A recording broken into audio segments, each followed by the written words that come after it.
There. Okay, recording. Woo! So today we're minus our lovely comrade, Lydia Polgreen, who's taking a well-deserved vacation. Does anyone ever take an undeserved vacation? Constantly. I'm not sure why Lydia's allowed to I take them all the vacation. time. Shouldn't we say a maybe deserved vacation? She can't leave me here with you guys. Who the hell knows deserved vacation? Okay, let me rephrase. We're minus our thankless comrade, Lydia Polgreen, who is taking a perhaps deserved vacation. From New York Times Opinion, I'm Carlos Lozada. I'm Michelle Cottle. I'm Ross Douthat. And this is Matter of Opinion.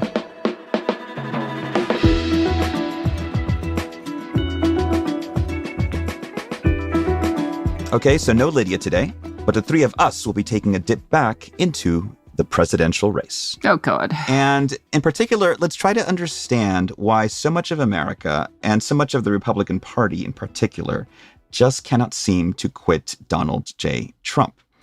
So he lost in 2020, so I hear, but he certainly didn't go the way of, other one-term presidents and just kind of fade in the distance. And then last fall, a lot of his picks didn't do well in the midterms. There was a brief moment when it seemed like the Trump magic was disappearing, but that didn't really happen. So now it's August 2023, just days away from the Republican debate, the first Republican debate. I know you're all looking forward to that. Edge of my seat.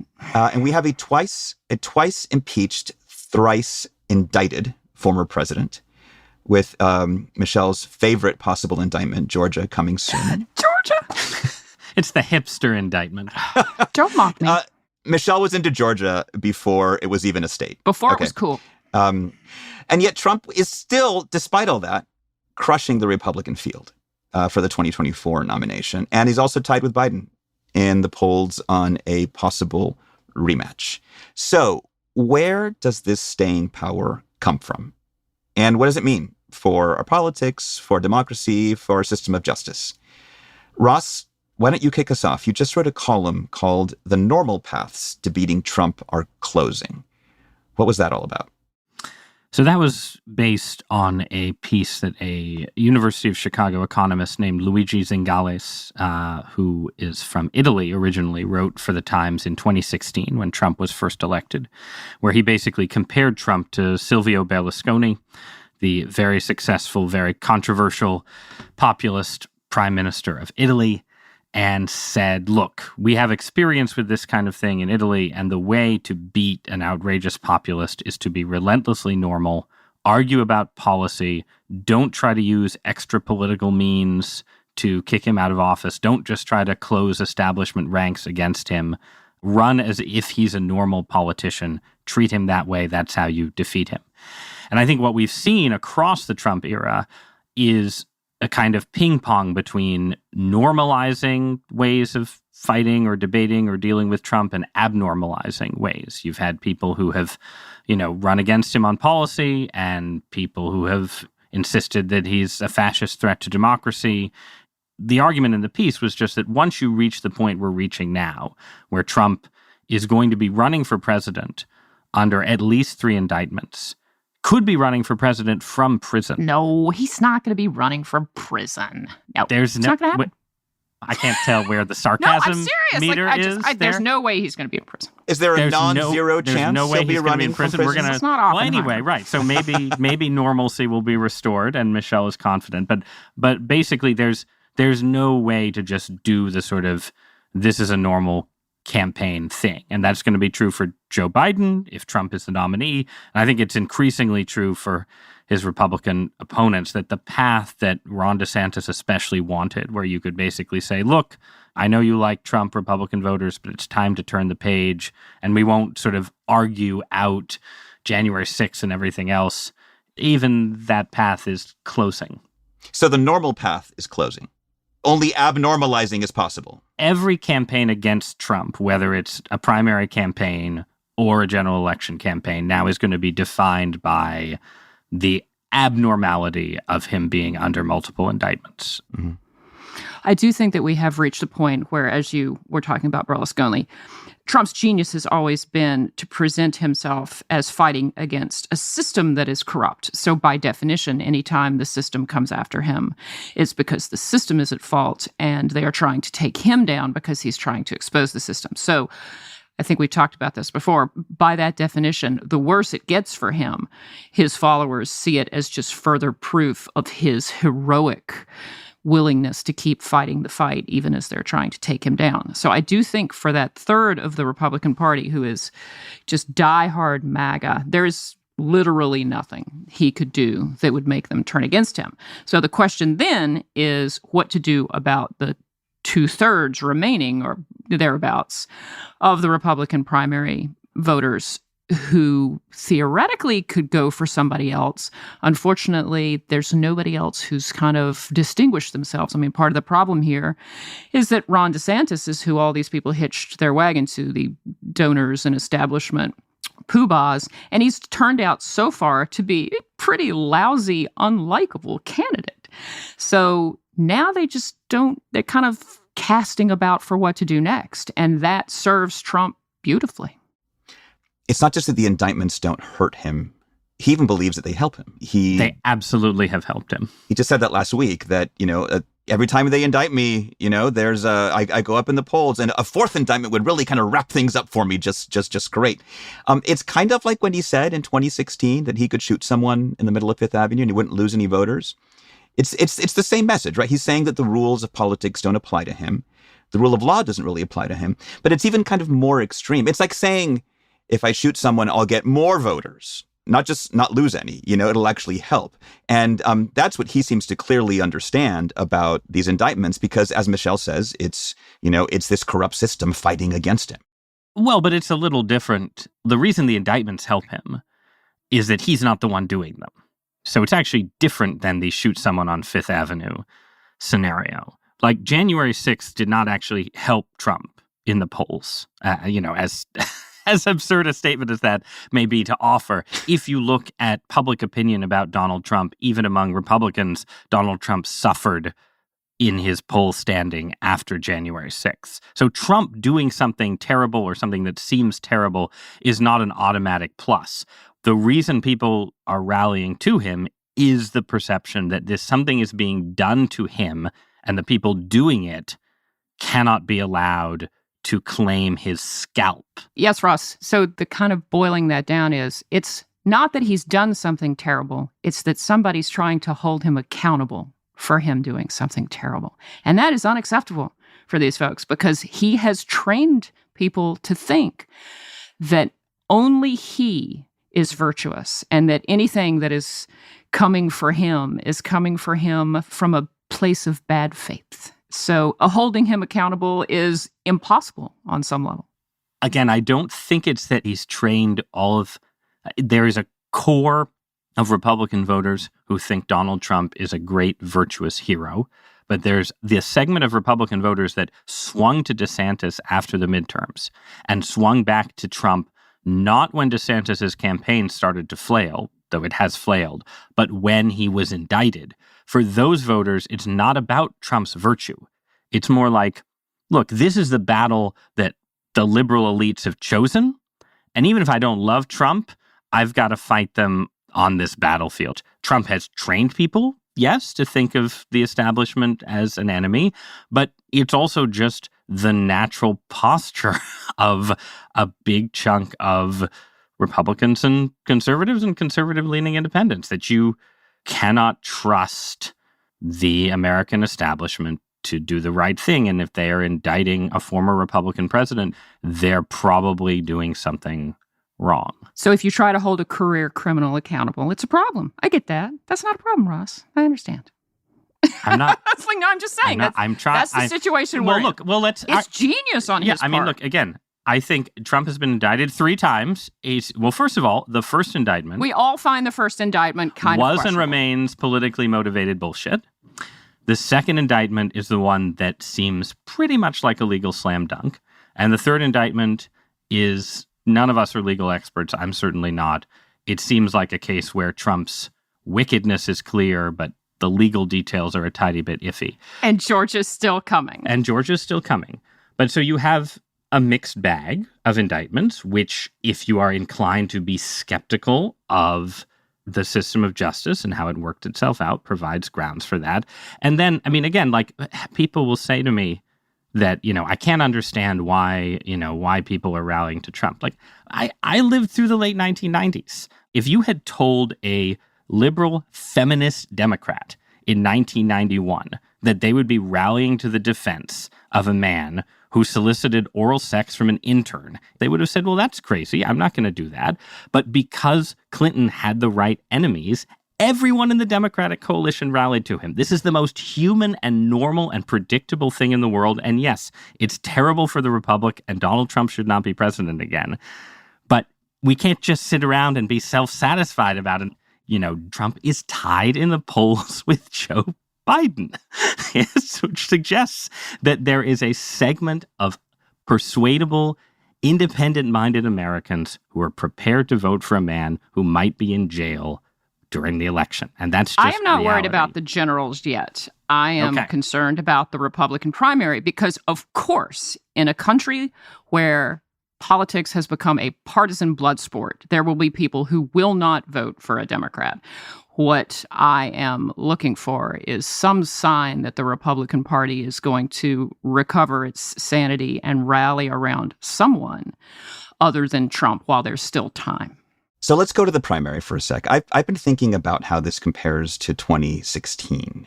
I'm glad you kicked us off with the Luigi Zingales piece, Ross, which was a great piece. And actually, parenthetical, it became part of a great book called Rules for Resistance, a collection of essays from people around the world kind of looking at America and trying to say, like, here's the better way to deal with Donald Trump.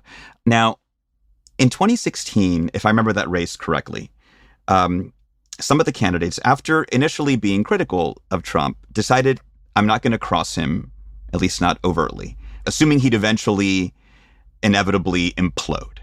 And then they could sweep in and be, the second favorite. Looking at you, Ted Cruz. Of the Trump. Exactly. But by the time they realized he was not going to implode, it was too late. And then it was just Ted Cruz yelling at people to vote their conscience.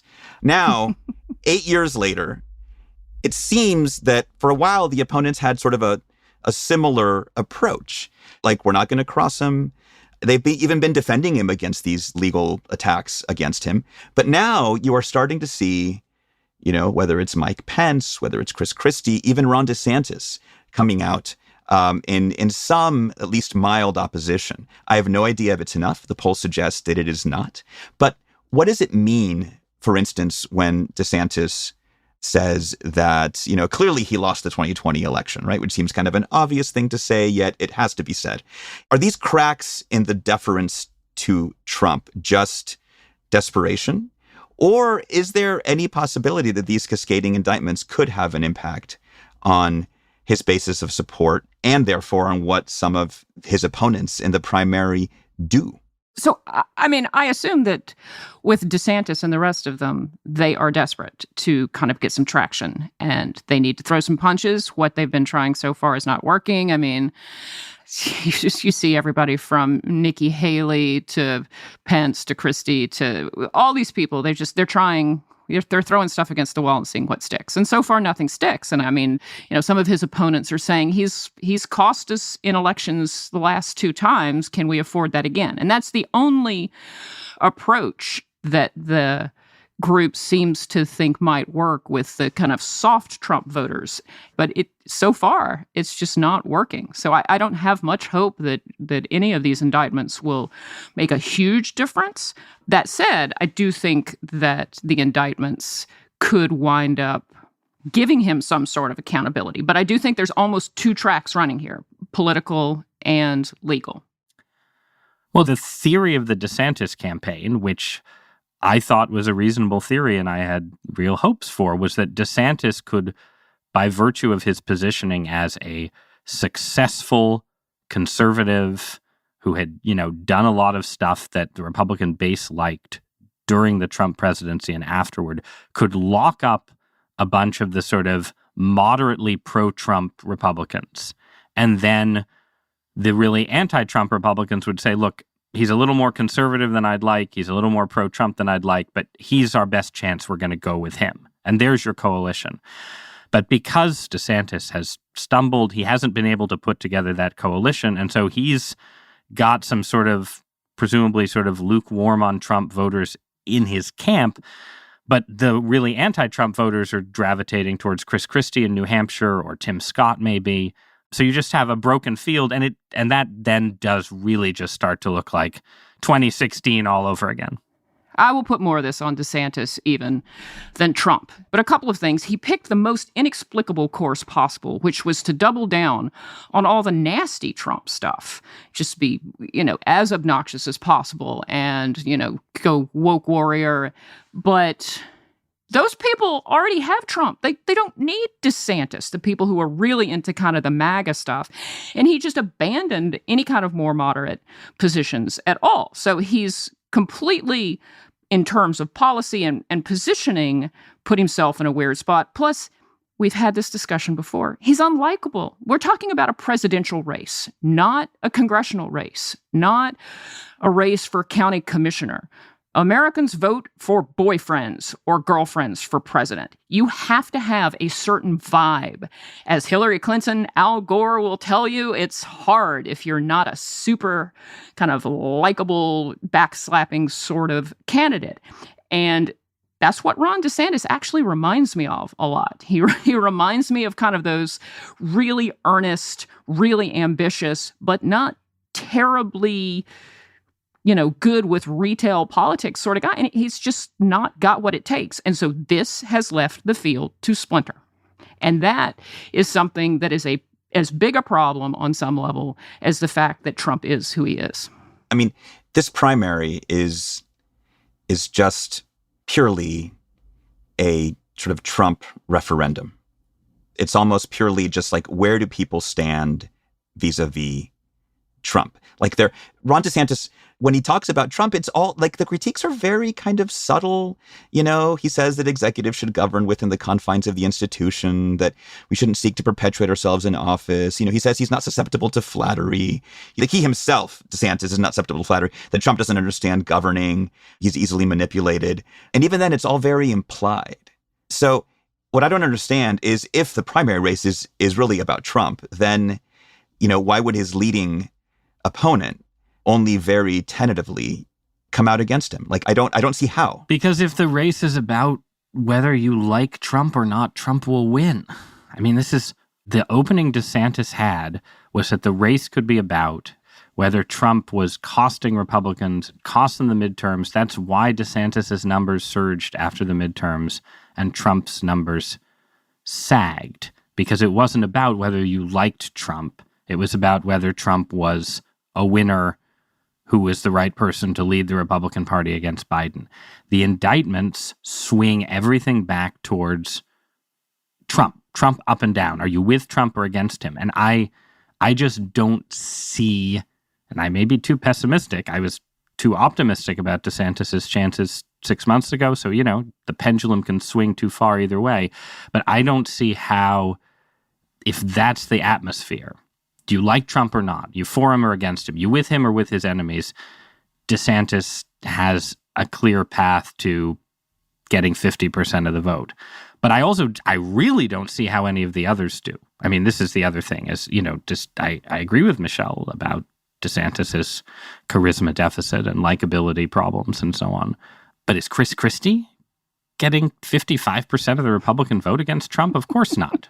There's a lot of variables, but it's hard to see the path right now. This is why you see a lot of Republican money men still kind of sniffing around and calling up Glenn Youngkin, the governor of Virginia, Brian Kemp, the governor of Georgia. They wanted Chris Sununu up in New Hampshire. All of these governors were being sniffed around. Come on. The great hope. Well, I'm just saying, this is why you see them. For my money, you're better off with like Youngkin or Kemp in the Republican primary right now. But I mean, there's no sign that any of them are jumping in, but you do see the money men sniffing around because they know they have a problem. Right. But the money men are also themselves part of the problem in the sense that they are also the ones propping up Chris Christie and other, the money men want a Republican Party, not all of them, but a bunch of them that just doesn't exist at all. And the advantage of DeSantis is that his candidacy was built for the Republican Party that actually exists. And maybe a Glenn Youngkin could have built that and done that after his win in Virginia, sort of started running for president on day one.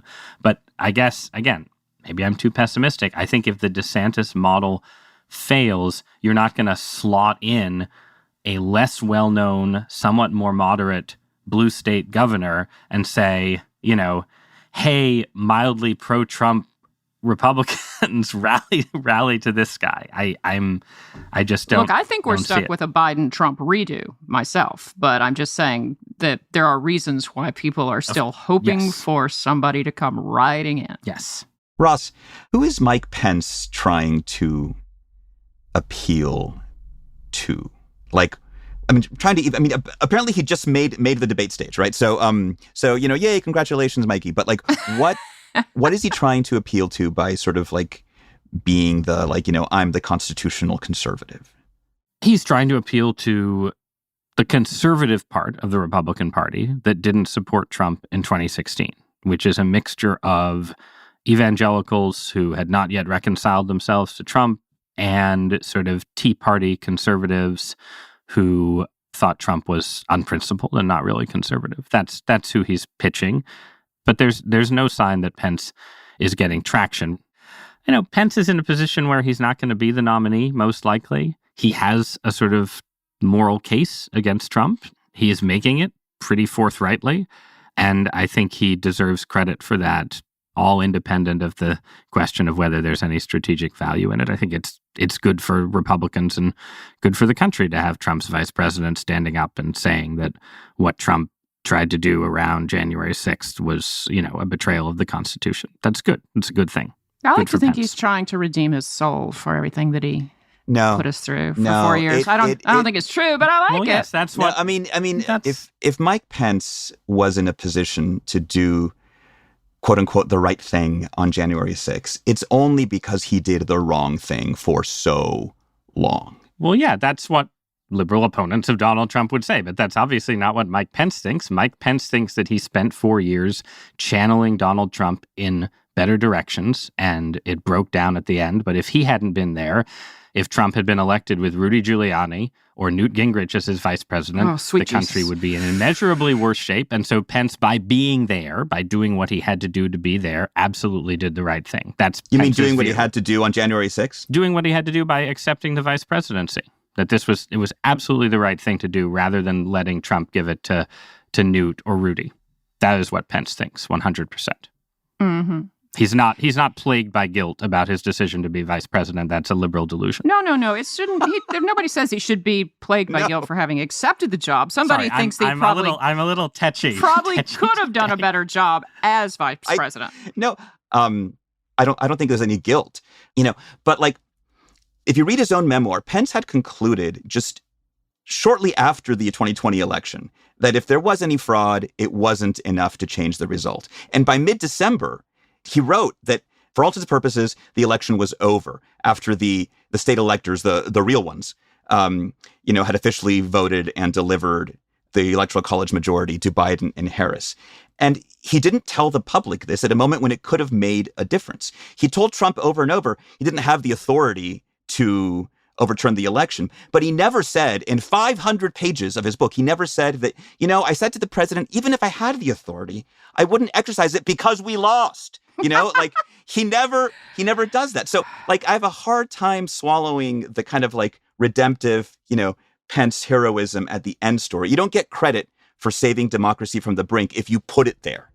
And Pence helped put it there. So anyway, we will take a quick break here. Let me catch my breath. When we come back, let's talk about what Trump's fate means, not just for the future of the nomination or of the party, but for the future of the country.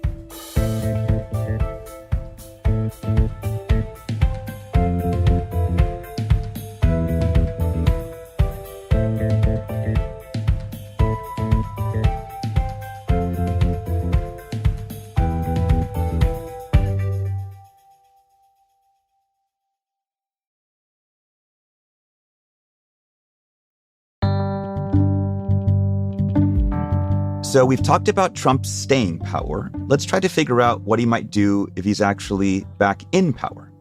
So Michelle, what are we hearing about what Trump plans to do?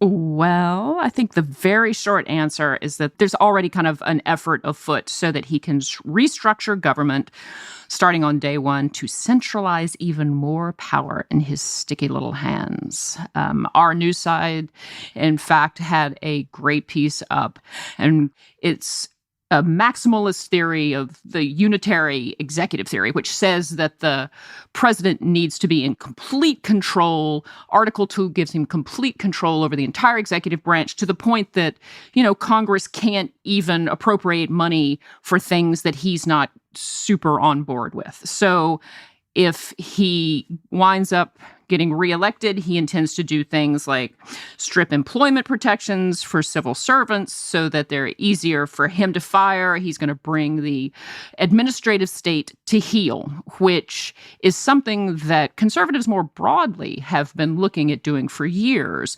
And they've run into questions about, legality over here, or they've hit backstops because of the way things are structured.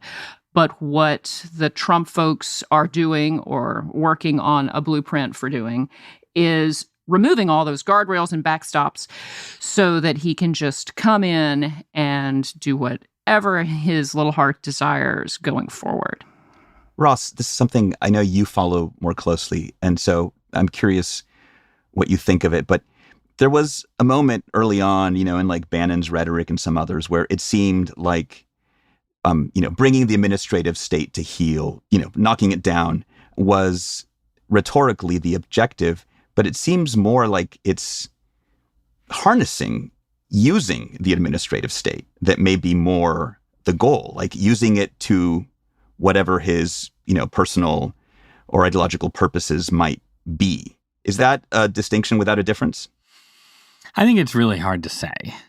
The reality is that there's sort of, if you take away Trump himself and just look at debates among conservatives over the last 5 years or so, there's a clear or semi-clear division between people who are interested in sort of a more sort of old school libertarian, we're going to get into the bowels of the administrative state and figure out how to deregulate everything and reduce government's power. And people saying, no, we need to use the administrative state for some set of conservative ends that past Republicans haven't been able to use it for. So there's that divide. There's, sort of people who want to weaken the government versus people who want to use it. But what does Trump himself want? I mean, Michelle's talking about, the idea that he's going to centralize more power, right? And I certainly think in a second term, there would be more Trump loyalists in more positions than there were in his first term. But it's not at all clear what Trump's agenda is beyond, punishing his enemies and probably staying out of jail. Does he have one other than that? I don't think it's at all. I think in 2016 he had a fairly clear agenda, as much as parts of it weren't implemented. At this point, I think it's really, really hard to say on policy substance what a Trump second term would stand for. It's also just really hard to say, like, who's his cabinet in a second term? His first term cabinet was a mixed bag, but it had a lot of sort of establishment Republican figures who now say they'd never vote for him again. So who's Trump's Secretary of State? Who's his national security advisor? This is where I think actually, as much as being Trump's vice president did not work out politically well for Mike Pence in the end, there are going to be a lot of ambitious Republicans who would love to be Trump's vice president this time around on the grounds that you might get to really run his presidency this time. There's going to be a lot of people thinking that way because it's so unclear what the policy agenda of Trump 2.0 would actually be. That early phase of his presidency, the so-called adults in the room phase, to the extent that it existed, that will not be repeated, right? I mean, I hate making predictions because then they're always wrong, but I can imagine that he felt kind of reined in by that crew after a while, and he got rid of them.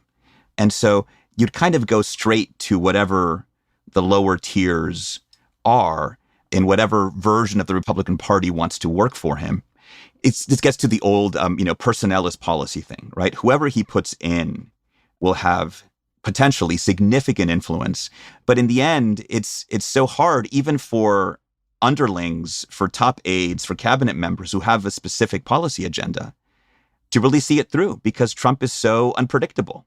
Well, if you believe all the stories, like the Mark Milley, when he was chairman of the Joint Chiefs, has a story of how he was trying to keep Trump from attacking Iran.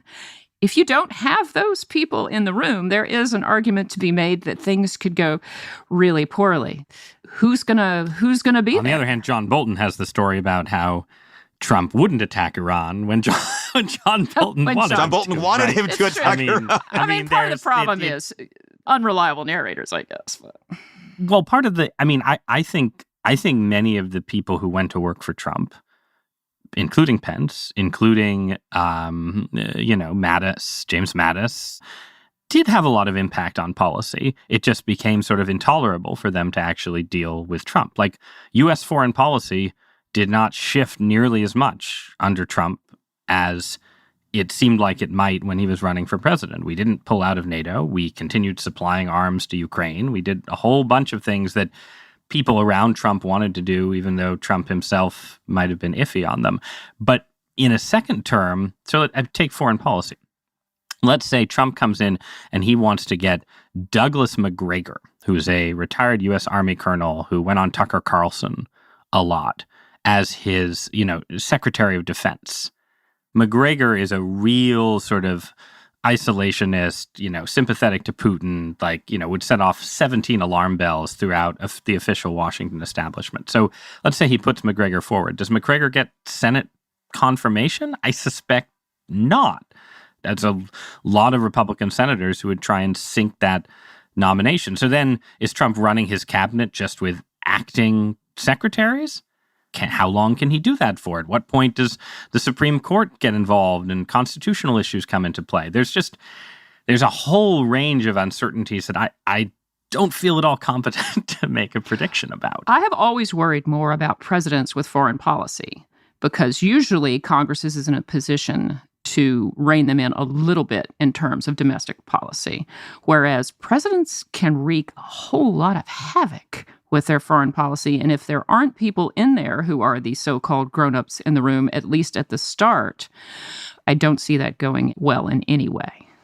Arthur Schlesinger's book, The Imperial Presidency, was all about how it was in foreign policy and issues of war that presidents acquired excessive power vis-a-vis the other branches, but then were able to sort of extend that into the domestic realm under Nixon. So, havoc can be wreaked in all arenas. Because it was Schlesinger, he said it was under Nixon, when of course it was under a series of Cold War Democrats before that. But, leave that aside. So Biden's campaign announcement, his 2020 campaign announcement, he said that if we give Donald Trump 8 years in the White House, he will forever and fundamentally alter the character of this nation. Our very democracy, everything that makes America, America, et cetera, is at stake. Is that campaign rhetoric? Do you think that's true, or is it obviously both? I'd go for both. And when he did his 2020 announcement, that was before we saw the lengths to which Trump and folks like Giuliani were willing to bend the electoral system and corrupt it, or at least attempt to, the degrees to which they would just disregard voters. So I think it's absolutely nothing that we've seen since then suggests that it was not true. And so, you've had a 4-year gap. The question is, how much of that has given people time to recover? And I don't know the answer. The 4-year gap is interesting because in some ways it's even more kind of definitive than 8 consecutive years because, all right, America chose Trump. Then it tried something else. And then it's like, no. We want that back. We want to go back. We want that again. It's drama. It's, we love the drama. Yeah, it's a different kind of decision making, but to me it feels even more definitive. Yeah, I think it's definitive in the sense that Donald Trump is the dominant figure of our era.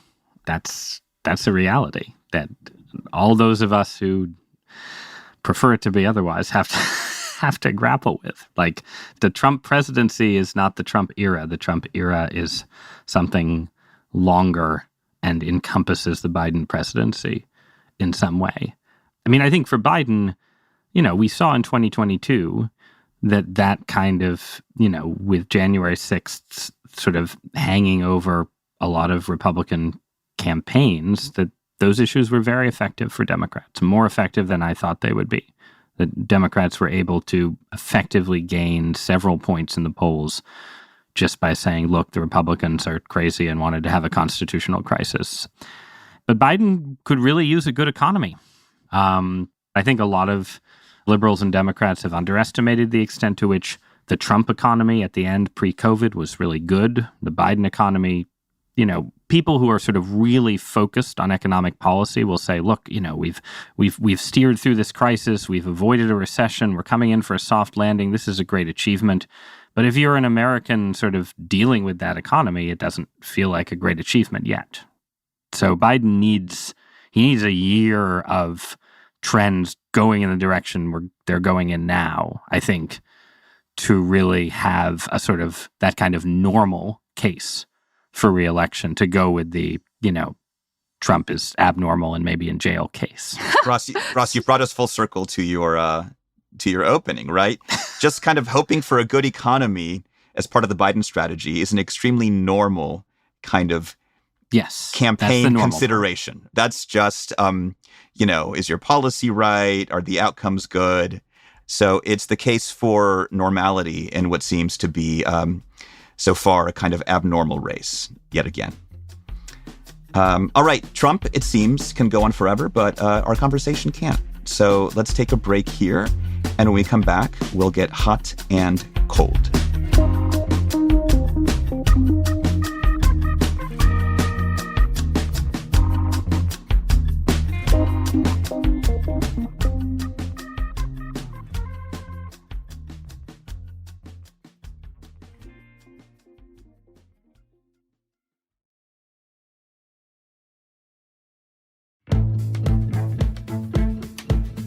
All right, folks, who's got the hot cold this week? Me. I'm absolutely frosty on the proliferation and growing tangle of medical portals, which all of us are, see, right there, increasingly expected to navigate for everything from pre-registering for doctor's appointments to getting the results of blood works and scans. So, look, to be clear, I do not object to having my medical info online. I like being able to pre-register for appointments, but this situation has become a mess. All of my doctors have a portal. There are separate portals for the hospital systems in which those doctors operate. The labs they send me to have separate portals. Sometimes they have unique passwords. Some let you sign in with Facebook or Google. They send out too many notices that have nothing. Facebook's what I want my medical records connected to. That's insane. And I even get messages instructing me to sign into a portal, but it's not clear which doctor they're coming from. So now look, for me, this is vaguely frustrating, but for my 70-something parents, this is a next level challenge.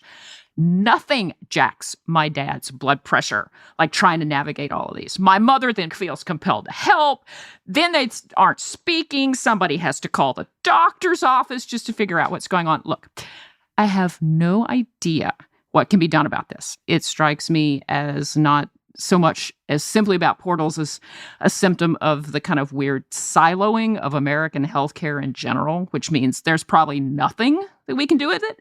But I am pleading for someone to figure out a way to rationalize all these different systems, and preferably before my parents kill each other. Michelle, I'm sure there's a portal where you can register your complaint.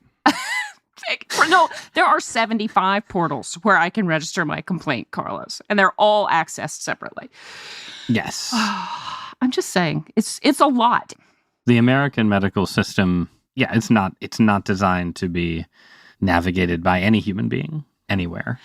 I understand it's on the whole a good and convenient thing, but like sometimes I just can't access my lab results or whatever, and I'm just like, am I just going to die because I can't break into the portal? That's a whole other portal you'll be visiting then, Michelle. Yeah, exactly. The ultimate portal. The ultimate. And no password necessary, from what I hear. I'll call Mark Zuckerberg. He'll let me in. All right. With that, we'll talk soon. Bye, guys.